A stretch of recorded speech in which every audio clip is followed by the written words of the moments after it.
এক ভাই আরেক ভাইয়ের সম্পদ, এক বন্ধু আরেক বন্ধুর সম্পদ, এক মুসলমান আরেক মুসলমানের সম্পদ লুণ্ঠিত হচ্ছে।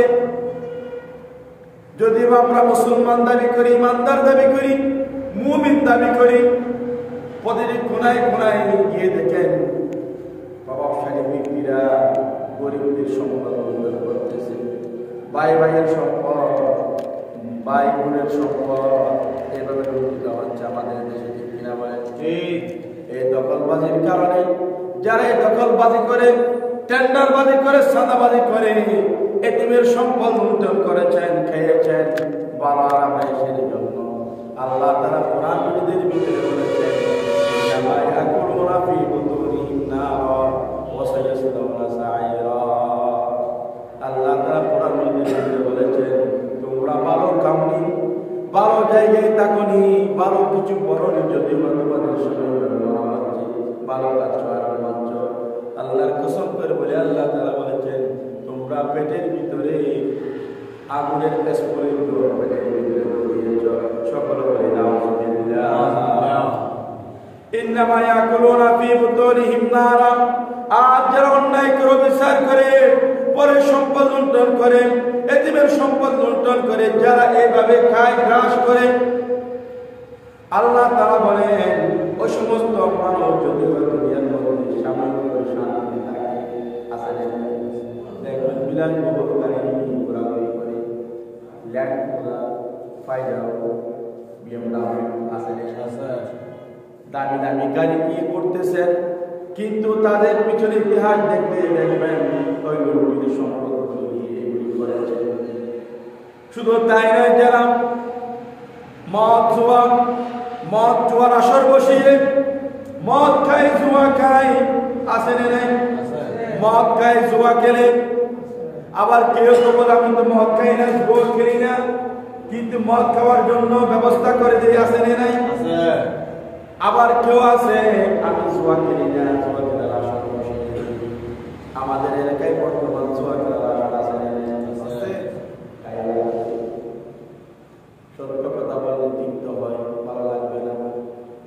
আমাদের দেশে এমন মানুষ আছে যারা জুয়া খেলার আসর বসিয়ে লক্ষ লক্ষ টাকা লুটিয়ে নিচ্ছে।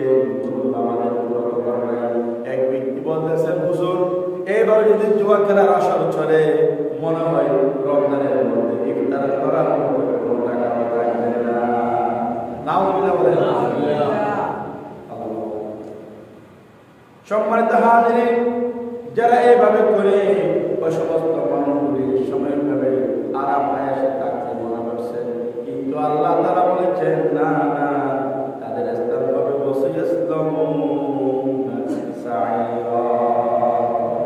তাদের স্থান হবে জাহান্নামে। সকল হয় নাউযুবিল্লাহ। এগুলো কিসের জন্য করেছে? সংসার। কিসের জন্য? স্ত্রীকে একটু সুন্দর স্ত্রী নিয়ে আসলেন বাড়িতে। এই সুন্দর স্ত্রীকে আরো একটু সুন্দর করার টাকার জন্য, ভালো জায়গায় থাকার জন্য, বাজারে বড় বড় মাছ ক্রয় করে স্ত্রী যেমন পুত্রকে খাওয়ানোর জন্য, এগুলি করার জন্য পাগল হয়ে গেলেন। আপনি নিজের সংসার সংসার কইরা ববে গো, করলে না বন্দিগি, কিভাবে কাটাইবি মনরে কবরের জিন্দেগি রে, ওরে জীবন গোনায় গোনায় গেল রে। ঠিক কিনা? ঠিক। গুনায় গুনায় জিন্দেগি শেষ। এই সংসার করে জীবন নষ্ট করে দিলেন, যৌবন নষ্ট করে দিলেন, সময় নষ্ট করে দিলেন, ভালো কাজ করলেন না, ভালো কাজে সহযোগিতা করলেন না, নামাজ পড়লেন না, রোজা রাখলেন না, পরের সম্পদ পরকে দিয়ে দিলেন না।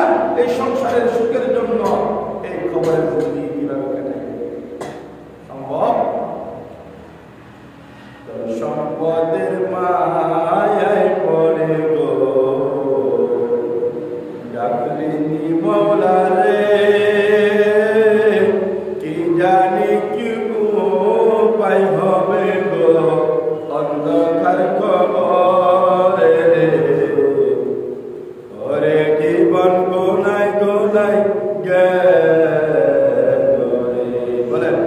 ওরে জীবন গোনায় গোনায়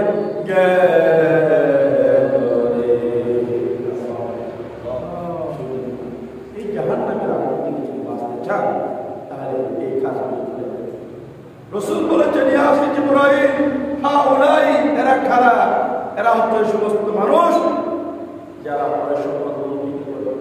পর সম্পদ বক্ষণ করে, এতিমের সম্পদ বন্টন করে, বক্ষণ করে খায়, ভাইয়ের সম্পদ দেয় না, ভাই বোনের সম্পদ দেয় না, বন্ধুর সম্পদ দেয় না। আমাদের প্রভাবশালী ক্ষমতাধর ব্যক্তিরা গরিব বড় মিসকিন মানুষের সম্পদ করে লুটে খায়। এই সমস্ত মানুষের স্থান হবে অসেস্তমনা সাইরা জাহান্নামের নির্মাণের ঠিক কিনা বলে। তাই আমরা নামাজ পড়ব, পূজা রাখব, ভালো কাজ করব, কিন্তু আমাদের রিজিকটা হালাল আমাদের জানা। রিজিক কম খান, মরিচের গোড়া দিয়ে ভাত খান, সমস্যা আছে? মরিচের গোড়া দিয়ে ভাত খান, বাজারে বড় মাছ নাম পেল, ছোট মাছ দিয়ে খান, ছোট মাছ দিয়ে খান, তারপরও ভালো আছে, বড় মাছ খাই না, হারামে দিলে হারামে বলেন, হারামে দিলে আরাম নাই, হারামে বলেন, আরাম নাই। যদিও মাছ বড় হয়, মাংসের কাঁটা বড় হয়, কিন্তু হারামের মধ্যে সেই জন্য আমরা রাসূল সাল্লাল্লাহু আলাইহি ওয়াসাল্লাম জিবরিলের সাথে আরেকটি দলের সাথে অন্তর্ভুক্ত হইল। وَنَذَرَ إِلَى الطَّائِفَةِ الْأُخْرَى مَعْذُورُونَ بِالْكَلَامِ مِنَ الْحَدِيثِ وَيَسْلُونَ مِنْ فُرُوعِهِ الصَّدِيقَ وَمُعَذِّبُونَ بِالْعَذَابِ الشَّدِيدِ। রাসূল সাল্লাল্লাহু আলাইহি ওয়াসাল্লামকে আরেকটি দলের কাছে নিয়ে গেলেন। তাদেরকে লোহার শিকলে বাঁধা, দেহার লোহার শিকল আটকিয়ে রেখেছেন এবং তাদের লজ্জাস্থান থেকে রক্ত ঝরে। ওই সমস্ত মানুষগুলি লজ্জাস্থান থেকে রক্ত ঝরে এবং তাদেরকে কঠিন আযাবে ঘিরে রেখেছেন। রাসূল বলেছেন ইয়া ইব্রাহিম মান হাউলাই, আমার ইব্রাহিম এরা কারা? কেমন নাকি যাদেরকে লোহার শিকল আটকে রেখেছেন, জিনজিরা বন্ধ করে রেখেছেন, তাদের লজ্জাস্থান থেকে রক্ত ঝরছে। এরা কারা? রাসূল বলেন, জিবরাইল বলেন মান হাউলাই ইয়া ইব্রাহিম ওয়ালা হাউলাই আস-সুনা মিন উম্মাতিকা। রাসূল বলেছেন এরা সমস্ত মানুষ যারা টাকার মধ্যে জেনে লিপ্ত হতেন, যারা চোখকে সঠিক ব্যবহার না করে অন্যায় পথে অনৈতিক কাজে ব্যবহার করেছেন। দোষরা আপনাদের জেনে লিপ্ত না করলেন, কিন্তু আপনি জেনে না করলে কি হবে? জেনার আশঙ্কা বসে দিয়েছেন, কিনা বলেন? আজকে আমাদের নাম ধরে নেয়, বুঝাইতে পারি না। প্রতিবেশীর মেয়ে বের হয়ে গেছে, আপনার মেয়ে দেখতে আপনার মেয়ে বাবার হামদার করে বলে আমাকে একটু নিয়ে যান। সবাই বোঝায় আমার বান্ধবীরা আমার বোন যাচ্ছে, আমার যেটা তখন আমার কথা তখন আমার তখন আমার খাওয়া সবাই করে যাচ্ছে, আমাকে একটু দেখার জন্য নিয়ে যান। আরে বাবা বাবা হৃদয় হয়ে যায়, মেয়েকে পড়াশোনা না হোক আজকে মেয়েকে নিয়ে যায়। এরকম করে করে আমাদের ফ্যামিলির উপর নিয়ে রাত্রে বাসায় থাকে না, ঠিক কিনা বলে? সবাই কোথায়? ওই জোয়ান আসলে চলে যায়, জেনা আসলে চলে যায়। যারা কয় ধরনের জেনা? যারা শুধু আমরা শারীরিক ফিজিক্যাল ইন্টারকোর্স করতে মনে করি জেনা না, ফিজিক্যাল ইন্টারকোর্সকে যারা বলে না, যারা অনেক ধরন আছে, যারা ধরনের মধ্যে চোখে খারাপ দৃষ্টি তাকায় যার নাম জেনা, খারাপ নজরে কাউকে ধরলে এটাও জেনা, এবং খারাপ নজরে যে দিকে যাবে দেখে যাবেন এটাও জেনা না বলে। এইভাবে আমরা জেনায় লিপ্ত হয়ে গেছি।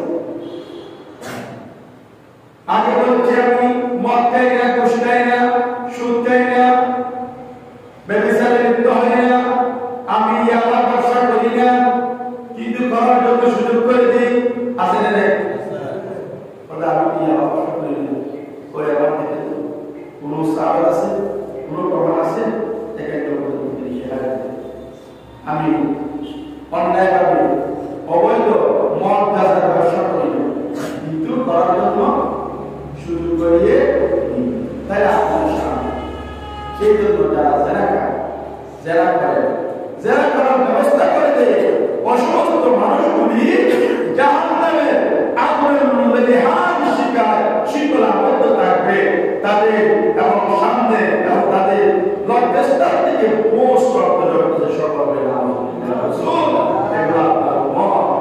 এগুলি আপনার উম্মতকে উম্মতের জন্য আপনি কেঁদেছেন রব্বিল ফিরলি উম্মতি রব্বিল ফিরলি উম্মতি। ওরা সত্য উম্মতের জন্য দুনিয়াতে আসার পরে আছে, আমরা সকলে দুনিয়াতে আসার পরে ওহা বলে কাঁদি, কিন্তু রাসূল ওহা বলে কাঁদে নাই। রাসূলের জবান থেকে পিশ করে কথা বের হচ্ছেন, কান্দি শ্রবণ করতেছেন। রাসূলের জবান থেকে বের হয়ে গেলেন রব্বিল ফিরলি উম্মতি, রব্বিল ফিরলি উম্মতি, রব্বিল ফিরলি উম্মতি। আমার উম্মতকে তুমি ক্ষমা করে দাও, আমার উম্মতকে তুমি মাফ করে দাও, আমার উম্মত বেশি বেশি গুনাহগার হবে, তুমি তাদেরকে মাফ করে দাও। এভাবে কেঁদেছেন, মৃত্যুর সময় কেঁদেছেন, মৃত্যুর সময় মমস অবস্থায়। কেউ কারো কথা মনে পড়ে না, মায়ের কথা, বাবার কথা, বন্ধুর কথা, সন্তান সন্ততির কথা, কারো কথা মনে থাকে না। এমন সময় রাসূল সাল্লাল্লাহু আলাইহি ওয়াসাল্লাম যখন তার খোঁজ করতে গেলেন, আজরাইল যখন তার খোঁজ করতে যখন গেলেন, পাশে বসলেন, তখন তিনি বললেন, যার খোঁজ করার অনেক কষ্ট লাগতেছে। বাইরে বলো আজরাইল, তুমি কিয়ামত পর্যন্ত, দুনিয়ার শুরু থেকে কিয়ামত পর্যন্ত দুনিয়াতে আসবে আর যাবে সমস্ত উম্মতের আযাব কষ্টটা আমি রাসূলকে দিয়ে দাও, তারপর তুমি আমার উম্মতদের কষ্ট দিও না। সকলে বলে আল্লাহু আকবার। রাসূল বলেছেন ইশতাদ্দা আলাইহি, ওই আজরাইল সমস্ত কষ্ট আমাকে দিও না, আমার উম্মতকে তুমি কষ্ট দিও না। এই সময় যে আমাদের জন্য কেঁদেছে, আমাদের কথা চিন্তা করেছে, আমরা সেই নবীর উম্মত হয়ে আমরা আজকে পরের দিন কালে করাচ্ছি ঠিক এরা তাদের কারণ আযুনাতু মিন উম্মতিকা রাসূল, এগুলা আপনার উম্মতের মধ্যে যারা দেখা হবে ওই সমস্ত মানুষগুলি দিয়ে আযাব করতেছে। সকল বলে নাউযুবিল্লাহ।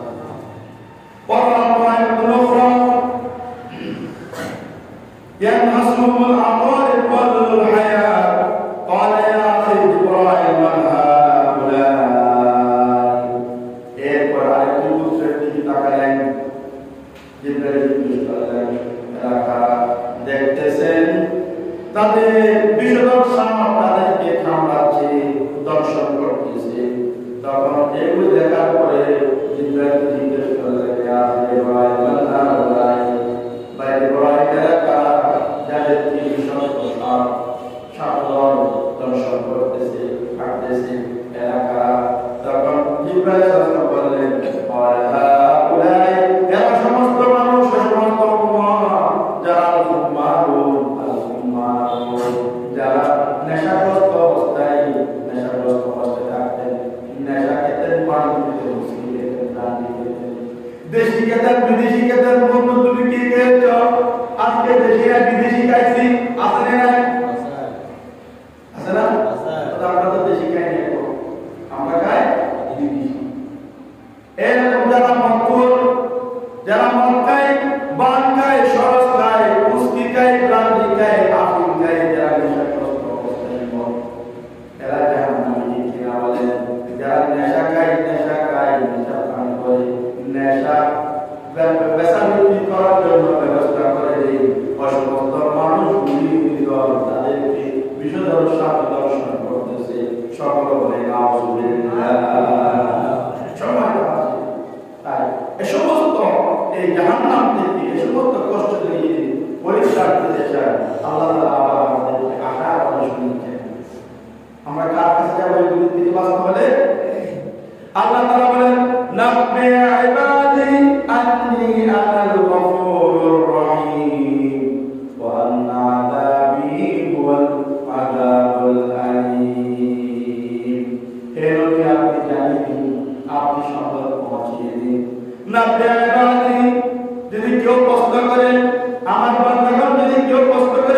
তাদেরকে সেই সম্পদ জানিয়ে দিন আন্নী আনাল গফুরুর রহিম, আমি গফুর রহিম ক্ষমাশীল দয়ালু।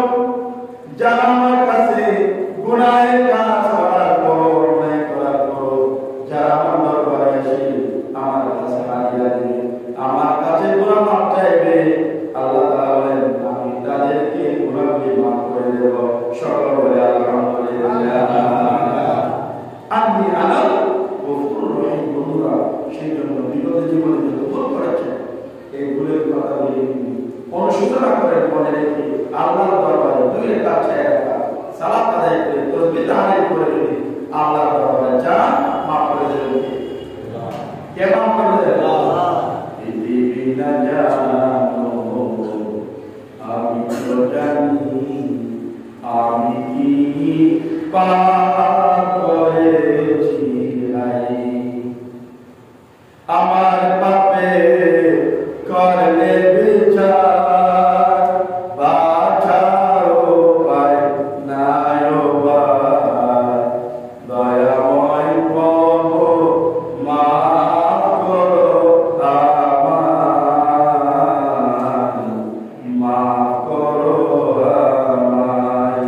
পৃথিবী না জানো, বলে পৃথিবী না জানো আমি তো জানি আমি কি পাপ করেছি। সকলে আপনি কি পাপ করেছেন আমি জানি। পৃথিবীর কেউ না জানলে জানেন কি অন্যায় করেছেন, কি অবিচার করেছেন, কি জুলুম করেছেন, পৃথিবীর কেউ জানলো না, আমি জানলাম না, সবাই কেউ জানলো না। জানেন কি? আল্লাহুম্মা ইন্নী যালামতু নাফসি যুলমান কাসীরান ওয়া লা ইয়াগফিরু যুনুবা ইল্লা আনতা ফাগফির লি মাগফিরাতান মিন 'ইনদিকা ওয়ারহামনি ইন্নাকা আনতাল গফুরুর রহিম। কখন করি এটা? কখন করি আমরা? মনে আছে? আল্লাহুম্মা ইন্নী যালামতু নাফসি, এই দোয়াটা কখন করি? হ্যাঁ, প্রতিদিন নামাজ পড়েন না? নামাজ পড়ি না আমরা? আমরা তো ফুরাতিয়া বলি কি? ফুরাতিয়া তাশাহুদ, শেষ পর্যন্ত তাশাহুদে আমরা এই দোয়াটা পড়ি। ঠিক না বলেন? আমরা তাহিয়া পড়ার পরে দুরূদ শরীফ পড়ি, ঠিক না? দুরূদ শরীফ পড়ার পরে দোয়ায়ে মাসুরা, এটা নাম দোয়ায়ে মাসুরা বলতে সেটা চিন্তাছেন না, এটা দোয়ায়ে মাসুরা। এই নামাজের মাধ্যমে আপনি ক্ষমা চাইতেন কার কাছে? আপনি বলেছেন আল্লাহুম্মা, বলেন আল্লাহুম্মা ইন্নী যালামতু, সকলে বলেন আল্লাহুম্মা ইন্নী যালামতু নাফসি যুলমান কাসীরান ওয়া লা ইয়াগফিরু যুনুবা ইল্লা আনতা ফাগফির লি মাগফিরাতান। ইয়া আল্লাহ, আমি আমার উপর বেশি জুলুম করেছি, যুলমান কাসীরা, বেশি জুলুম করেছি, এত বেশি জুলুম করেছি, আল্লাহ তুমি আমাকে ক্ষমা করবে। তারপর তোমার দরবারে এসে নামাজের মাধ্যমে তাশাহুদের মাধ্যমে তোমাকে বলি আল্লাহুম্মা ইন্নী যালামতু নাফসি যুলমান কাসীরা ওয়া লা ইয়াগফিরু যুনুবা ইল্লা আনতা। ও আল্লাহ, তুমি আপনি আমার গুনাহ মাফ করেন, আমাকে দয়া না করেন, আমাকে মেহেরবানি না করেন, ফাগফির লি, আমাকে ক্ষমা করেন, ইল্লা আনতা ফাগফির লি মাগফিরাতান মিন 'ইনদিকা ওয়ারহামনি ইন্নাকা আনতাল গফুরুর রহিম। যদি আপনি আমাকে ক্ষমা না করেন, পৃথিবীটা ক্ষমা করার কেউ আছে? কেউ আছে? সেজন্য সে আল্লাহর দরবারে যান, গুনাহ করেছেন, পাপ করেছেন, জুলুম করেছেন, আল্লাহর দরবারে গিয়ে চোখের পানি ছেড়ে ছেড়ে কেঁদে কেঁদে আল্লাহর কাছে দোয়া করো, আল্লাহ আমার জীবনের গুনাহগুলি মাফ করে দাও, ও আল্লাহ আমাদের জীবনের অপরাধগুলি মাফ করে দাও। আল্লাহ বানিয়ে দিবেন কে? আল্লাহ বানিয়ে দিবেন। আমি অনেকবার বলেছি জুনায়েদ বাগদাদির হত্যা, জুনায়েদ বাগদাদিকে প্রশ্ন করা হলো, ও জুনায়েদ বাগদাদি তুমি কিভাবে আল্লাহর ওলি হলে? ও বাকি মুসলিম তুমি কিভাবে আল্লাহর ওলি হলে? যখন প্রশ্ন করেছেন, এই প্রশ্নের উত্তর দিয়েছেন, ও দুনিয়ার মানুষ, ওলি হতে হলে জড়িয়ে যেতে হবে কি না? নিজের জীবনকে জড়িয়ে দিতে হবে, নিজের নকশাকে মেরে ফেলতে হবে, নকশার উপরে আজকে বাণিজ্য বানায় যাও, আপনি বলবেন আমি বাণিজ্য বানায় যাও, এটা হচ্ছে নফস, এটা হচ্ছে নফস। আপনারা বলে সুন্দরী মেয়ের সাথে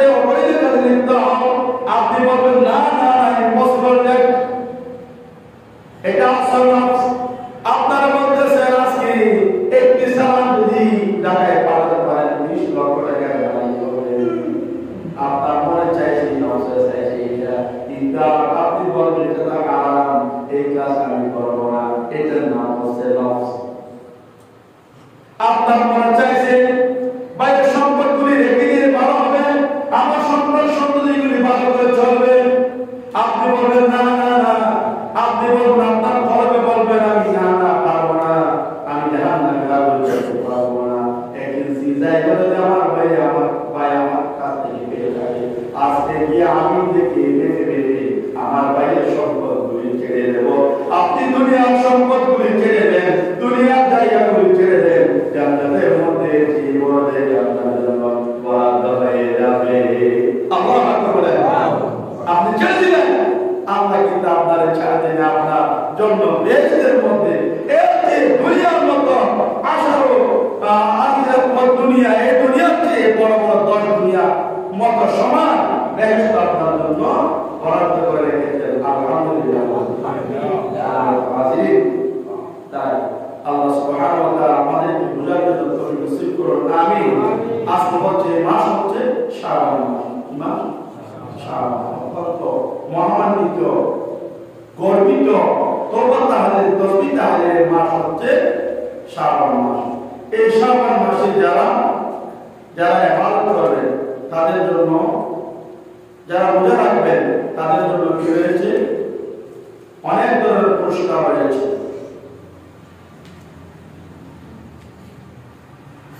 রাসূল সাল্লাল্লাহু আলাইহি ওয়াসাল্লাম বলেছেন, আন আবি হুরায়রা রাদিয়াল্লাহু তাআলা আনহু قال سمعت রাসূলুল্লাহ আলাইহি ওয়াসাল্লাম ইয়াকুলু ফি খুতবাতিহি, রাসূলের দিন জুমার নামাজে খুতবা দেওয়ার অবস্থায় এবং ওয়াজ করছিলেন সাহাবী। ওয়াজ নসিহত করার সময় বলেছিলেন, আবু হুরায়রা রাদিয়াল্লাহু তাআলা বলেছেন, আমি শুনেছি রাসূল খুতবা প্রদানকালে আমি রাসূলকে বলতে শুনেছি, ফাকু আমাদানাকুম বিসওমি শাবান বিসিয়ামি রমাদান, তোমরা তোমার রোজা রেখো, তোমাদের দেহকে মনকে পবিত্র করো। এই মাসে যারা বিসওমি মিনু সালাত আইয়ামি, এই মাসে যারা 3টা রোজা রাখবে, এই শাবান মাসে যারা 3টা রোজা রাখবে, ইল্লা গুফিরাত লাহু যুনুবাহু, রাসূল বলেছেন আল্লাহ সুবহানাহু ওয়া তাআলা তাদের গুনাহগুলি মাফ করে দেবেন। সকলে বলে আলহামদুলিল্লাহ। তাহলে শাবান রোজা রাখার দরকার আছে না? এই কথা বলেছেন কি? রাসূল সাল্লাল্লাহু আলাইহি ওয়াসাল্লাম। রাসূল সাল্লাল্লাহু আলাইহি ওয়াসাল্লাম আরেক riwayat এসেছেন, وفي رواية أخرى يصلي على النبي 3 مرات عند إفطاره, যে মানুষ, যে মুমিন, যে ইমানদার, যে উম্মত ইফতারের সময়, কিসের সময়? ইফতারের আগে, ইফতার সামনে নিয়ে বসলেন, ইফতারের আগে 3 বার দুরূদ শরীফ পাঠ করলেন, আল্লাহুম্মা সাল্লি আলা সাইয়্যিদিনা ওয়া আলা আলি সাইয়্যিদিনা কাফির ছিল শত শত নবী ছিলেন একজন, সবাই বলে মারো মারো, নিষেধ কেহ করলো না। আল্লাহুম্মা সাল্লি আলা সাইয়্যিদিনা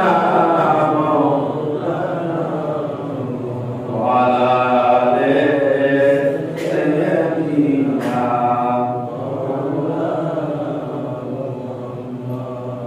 আলহামদুলিল্লাহ।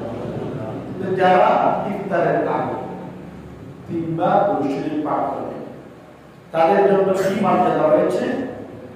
ইল্লা গফারাল্লাহু লাহু মা তাকাদ্দামা মিন যামবিহি ওয়া বারাকা লাহু ফি রিজকিহি। আলহামদুলিল্লাহ।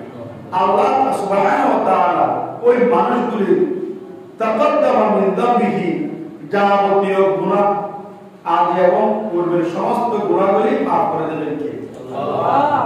ইল্লা গফারাল্লাহু, আল্লাহ মাফ করে দেবেন, লাহু তাদের জন্য, মা তাকাদ্দামা মিন যামবিহি ইনদা ইফতারিহি, তাদের পূর্বপর গুনাহ মাফ করে দেবেন, ইনদা ইফতারিহি ইউসাল্লি আলান নবী, عند إفطاره يصلي على النبي যারা ইফতারের সময় ইফতারের আগে তিনবার দুরূদ শরীফ পাঠ করবেন তাদের পূর্বপর সমস্ত গুনাহগুলি maaf করে দেবেন কে আল্লাহ এমন শুধু তাই নয় ওয়া বারাকা লাহু ফি রিজকিহি তাদের জন্য যারা রোজাদার লাহু মানে তাদের জন্য রোজাদারের জন্য ওয়া বারাকা লাহু ফি রিজকিহি তাদের রিজিকের মধ্যে অহরহ আসমানি বরকত নাযিল করবেন কে আল্লাহ সেই জন্য আমরা প্রতি রমজানে হোক নফল রোজা হোক এই শাবানের 3টা রোজা রাখবো ইফতারের আগে যখন ইফতার করবো ইফতারের সময় আমরা রাসূলের উপর দুরূদ শরীফ পড়ব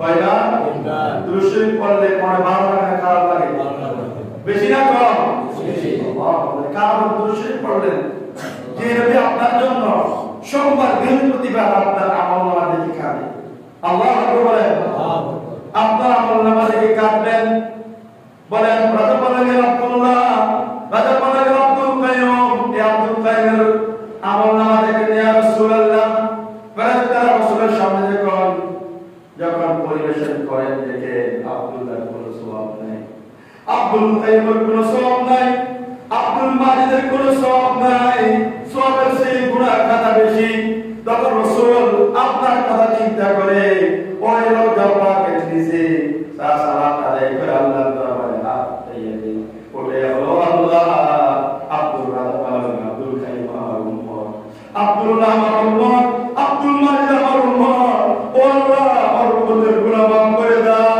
সকলে বলে আল্লাহু আকবার যে নবীর উপর দুরূদ করলে খুশি কে আল্লাহ রাসূলুল্লাহ আল্লাহ সুবহানাহু ওয়া তাআলা রাসূলের উপর দুরূদ করে যদি আল্লাহ দুরূদ করতে না পারবো না সেজন্য আমরা বেশি বেশি সব সময় আল্লাহ রাসূলের উপর দুরূদ করব সকলে বলে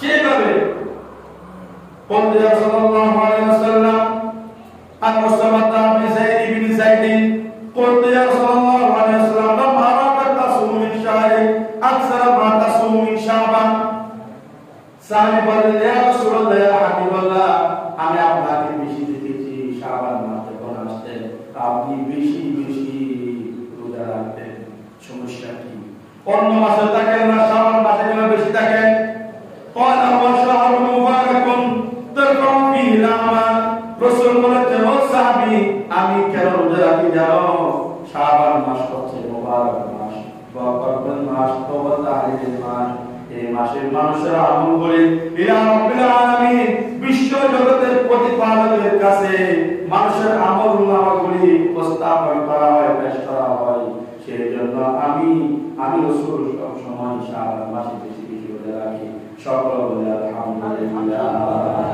শেষ অন্য জায়গায় বলেছেন আনহু সাল্লাল্লাহু আলাইহি ওয়াসাল্লাম قال من صام ثلاثة أيام من شعبان দেখেন শাবানের মাসের গুরুত্ব রোজার গুরুত্ব কত বেশি আর যে ব্যক্তি যে মানুষ যে উম্মত যে ইমানদার সালাত আইয়াম মিন শাবান মাসের 3টা রোজা রাখবে কয়টা রোজা কয়টা তারা করতেছে কেন আমাদের মনে থাকে আমরা বেমার আমাদের এখান থেকে ঢুকে ওইটা থেকে বের হয়েছে মসজিদে আসছেন ওয়াজ নসিহত শুনে খুব ভালো লাগে হৃদয়টা নরম হয় কিন্তু মসজিদ থেকে বের হওয়ার সাথে এইদিকে ঢুকছে ওদিক দিয়ে বের হয়ে গেছে সেই জন্য আপনাদেরকে একটু ছোট বাবুর মতো তাকরার করতেছি কেমন যাতে একটু গলাদের কোণে একটু স্মরণ হয় আল্লাহ বলে শাবান রোজা কয়টা যারা 3টা রোজা রাখবেন বাদ আল্লাহু ইয়াউমাল কিয়ামাতি আলা নাফাতিন মিন নূরিল জান্নাহ কিয়ামতের ময়দানে কঠিন মুসিবতের সময় মানুষ যখন সহায় হয়ে যাবেন এই সময় আল্লাহ সুবহানাহু ওয়া তাআলা যারা শাবান মাসে 3টা রোজা রাখবেন ওই সমস্ত মানুষগুলি বেহেশতি উম্মতিয়া বেহেশতি উটের উপর সওয়ার করাইয়া জান্নাতে পৌঁছে দেবেন সকল বলে আলহামদুলিল্লাহ আল্লাহ সুবহানাহু ওয়া তাআলা আমাকে আপনাদেরকে যে আলোচনাগুলি করেছি এই আলোচনার উপর আমল করার তৌফিক দিন আমিন আমাদের শাবান মাসে সকলকে কমসকম 3টা রোজা রাখার জন্য তৌফিক নসিব করুন আমিন আল্লাহ তাআলা আলাইহি ওয়া সাল্লাম ওয়া আলাইকুম আসসালাম ওয়া রাহমাতুল্লাহি ওয়া বারাকাতুহু